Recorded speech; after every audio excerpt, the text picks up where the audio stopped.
القارعة ما القارعة وما أدراك ما القارعة يوم يكون الناس كالفراش المبثوث وتكون الجبال كالعهن المنفوش فأما من ثقلت موازينه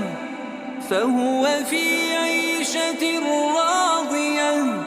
وأما من خفت موازينه فأمه هاوية